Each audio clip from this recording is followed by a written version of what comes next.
Hey everyone, Saintsfan here, and welcome back to another GTA 5 video. The heck is that guy?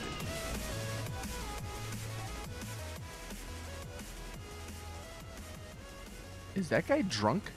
I'm actually concerned. Anyway, what I want to talk about today are the two most useless vehicles in the game. Now, I guess you could argue there are some other vehicles in the game that are just as useless, but for the amount of money you pay for these two vehicles, the Swift Deluxe and the Luxor Deluxe, these, I'm going to go ahead and say, are the two most useless. Because this one is $5 million, and this one over here is $10 million. And in online, now I'm in single player, as you can tell, but in online, one really big feature or downside of buying these two vehicles is that you cannot go into passive mode. And that's going to tie into something I want to talk about in a second, but that's a pretty major feature, or major bug, or whatever you want to call it, because, as we all know, there's a lot of people out there in GTA Online that just like to grief, and there are no ways to counteract those griefers in these two vehicles, because this one, it doesn't have flares, and this one is just, it's really slow, so homing launchers, jets, you know, anything can take these out fairly easily. And that sucks, because if you did spend $10 and $5 million on these two vehicles, and you want to go out and use them, it's hard to, because you really can't unless you're in a closed lobby. So what I want to talk about in this video is how we can make these two useless vehicles, and maybe even the yacht. I have the yacht spawned out over there in the ocean.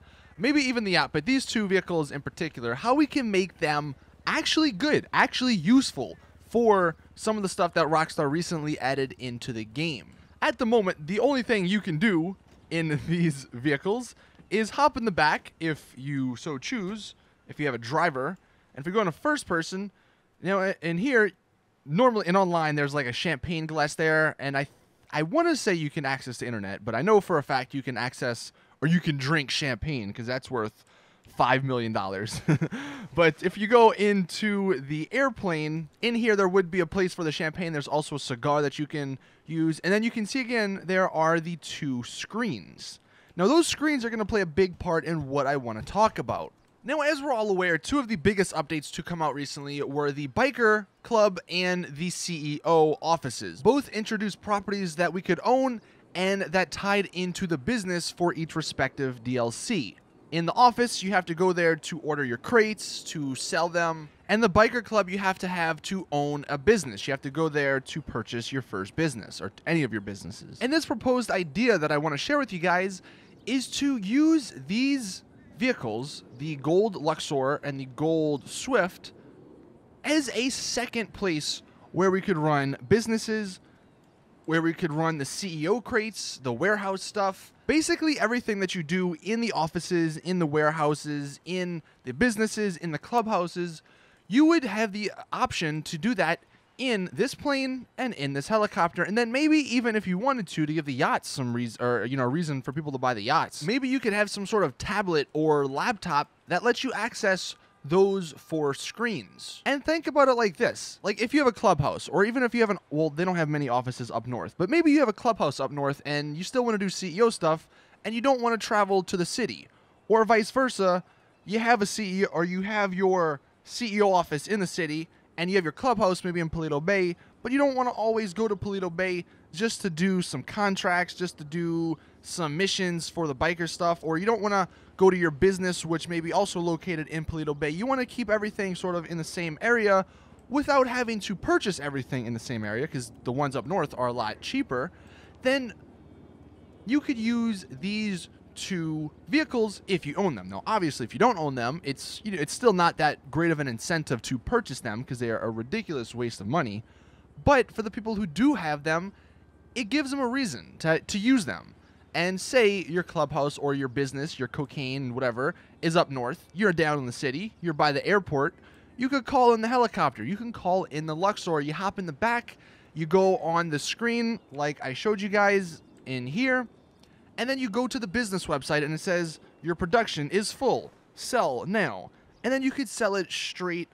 I just got out. And you can sell it. Well, you can see the monitor there. And you could sell it straight from your mobile command center. That's what basically these would become. And it would make a lot more sense if they included that feature as to why you couldn't go into passive mode, And it would also be kind of cool because you can have your bodyguards or your club members actually protecting you, because if you get in this golden Swift helicopter and you're the president, you're trying to sell stuff, you don't want to die, so you might have to get other people in buzzards or hydras or something to protect you while you do your business. And I don't know, man. I don't know if it's ever going to get added, because it's something that Rockstar, they probably added these two things. They're like, we got them, man. We don't need to, we don't need to ever add anything else, because the target for these vehicles, I don't think, were anybody who were making money reasonably. I'm pretty sure the target for these vehicles were modders and people who had just millions upon millions and maybe even billions of dollars. But having it on the Swift, on the Luxor, even on a yacht, like I said, a little laptop or some sort of computer where you could mobilely access your accounts, let's say that, from a mobile position, from a mobile place. I just think that would add a pretty awesome little dynamic to GTA Online, and you might actually see some people using these because they don't want to have to go all the way back, or they don't want to have to go through loading screens to get into their clubhouse and all that. Anyway, that's just a little idea I saw and wanted to share it with you guys. If you do like it and maybe you want to, or you want Rockstar to see it, then you can tweet this video at them. You can like the video, share it with as many people. Will it ever happen? I don't know. I wish Rockstar, what they would do instead of taking or releasing DLCs, because this is what happens a lot, it seems. They release a bunch of DLCs, but then they never really go back and fix them. I guess the only one that they somewhat went back on was with the CEO update, because that was based off of the VIP system, so they kind of went back and tweaked it a little bit. But usually they add a DLC and they're like, okay, there you go. And if it has any problems, too bad. Unless it's a major game-breaking problem, then they'll fix it. But if it's just little things like this, or little things like CEO bodyguards and club members not getting enough money, they're not going to fix them. And I just wish that maybe instead of having DLCs, each month or, every other month, maybe one of those months they could focus on fixing some of the problems or adding some of the things that we've been asking for, since GTA Online has come out, and adding some little things like this that would make the game a little bit better. So anyway, that is it with the video. Thank you all for watching. If you did enjoy, like I said, just drop the video a like, subscribe for more awesome GTA content. See you all in the next video. As always, it's your boy Saintsfan. I'm out. Peace.